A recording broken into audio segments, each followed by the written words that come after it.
അറഫ ഭൂമി.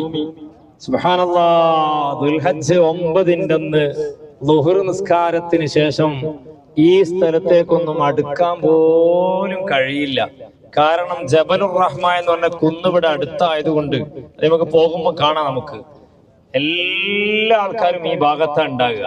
അപ്പൊ നമുക്ക് നമ്മുടേതായ ശരിക്ക കമ്പനി നമുക്ക് എന്ത് ചെയ്യും, അത് 2000 ആൾക്കാർ ഉൾക്കൊള്ളുന്നതാണ് ഒരു കമ്പനി. ആ കമ്പനിക്ക് ഒരു ഭാഗത്ത് അവരെന്ത് ചെയ്യും, നിശ്ചയിച്ചു തരും. അവിടെ നമ്മളെ പേര് എഴുതി വെച്ചിട്ടുണ്ടാവും, സയ്യിദ് ഇബ്രാഹിം ബാദുഷാ. ഇതുപോലെയുള്ള ഒരു ടെന്റ് ഫുള്ളും നമുക്ക് കിട്ടൂല. ഈ ടെന്റിൽ, ഇങ്ങനെയുള്ള ഒരു ടെന്റിൽ 2-3 ഗ്രൂപ്പിന്റെ ആണുങ്ങളും, അപ്പുറത്തെ ടെന്റില് അവരോട് ബന്ധപ്പെട്ട പെണ്ണുങ്ങളും ഉണ്ടാകുക. ഇവിടെ അറഫയിൽ വന്ന് കിടക്കാൻ കഴിയില്ല, ഇരിക്കാനുള്ള സൗകര്യമാണ്. 300ഓളം ആൾക്കാർക്കാണ് ഒരു ബാത്റൂം നിശ്ചയിച്ചിരിക്കുന്നത്. ആ രീതിയിൽ ഈ കാണുന്ന സ്ഥലത്ത് നമ്മൾ എന്ത് ചെയ്യണം, ദുൽഹജ്ജ് 9-ന്റെ അന്ന് ഇവിടെ വന്ന് താമസിക്കണം. മുമ്പ് കാലത്തൊന്നും ഈ കാണുന്ന ടെന്റുകൾ പോലുമില്ല, ഈ കാണുന്ന ചെടികളൊന്നുമില്ല.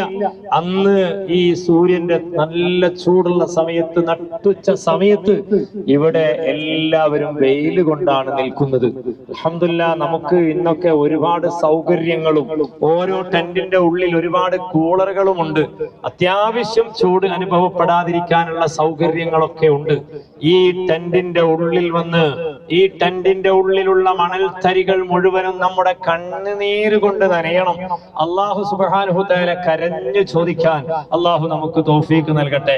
അറഫയിൽ വന്ന് യഥാർത്ഥ അറഫയിൽ പങ്കെടുക്കുന്ന സ്വാലിഹീങ്ങൾ, അവരാണ് യഥാർത്ഥ ഹാജിമാർ. ആ കൂട്ടത്തിൽ അല്ലാഹു നമ്മളെ എല്ലാവരെയും ഉൾപ്പെടുത്തട്ടെ. ആദം നബി അലൈഹിസ്സലാം വരുമ്പോ മറ്റൊരാൾ ഇവിടെ ഇല്ല. ഹവ്വ ഉമ്മയെ കണ്ടുമുട്ടിയത് ഇവിടെ വെച്ചാണ്. വേറെ ആൾക്കാരൊന്നും ലോകത്തില്ല. പിന്നീട് എല്ലാ പ്രവാചകന്മാരും ഹജ്ജ് ചെയ്തിട്ടുണ്ട്. ഹബീബായ റസൂലുള്ളാഹി സ്വല്ലല്ലാഹു അലൈഹി വസല്ലമ തങ്ങൾ 63-ാമത്തെ വയസ്സിലാണ് 1,00,000-ൽ പരം സ്വഹാബത്തുമായി ഇങ്ങോട്ടേക്ക് വന്നത്. ഇവിടെ വന്ന് ഹജ്ജിന്റെ കർമ്മങ്ങളൊക്കെ പൂർത്തീകരിച്ചതിന് ശേഷം ജബലുർ റഹ്മയുടെ താഴ്വരയിൽ അവിടെ ഒരു പ്രത്യേകമായ കല്ലുണ്ട്. ആ കല്ലിൽ കയറി നിന്നുകൊണ്ട് റസൂലുള്ളാഹി തങ്ങൾ വിശാലമായ ഒരു പ്രസംഗം നടത്തുകയാണ്. ഓരോ കാര്യങ്ങളും പറയുകയാണ്. റസൂലുള്ള പ്രസംഗിക്കാൻ തുടങ്ങിയപ്പോൾ തന്നെ സിദ്ദീഖ് റളിയല്ലാഹു തആല അൻഹു കരയുകയാണ്. അന്ന് ഹിജ്റ പോകുമ്പോൾ സിദ്ദീഖ് റളിയല്ലാഹു തആല അൻഹു പൊട്ടിക്കരഞ്ഞത് സന്തോഷം കൊണ്ടാണ്.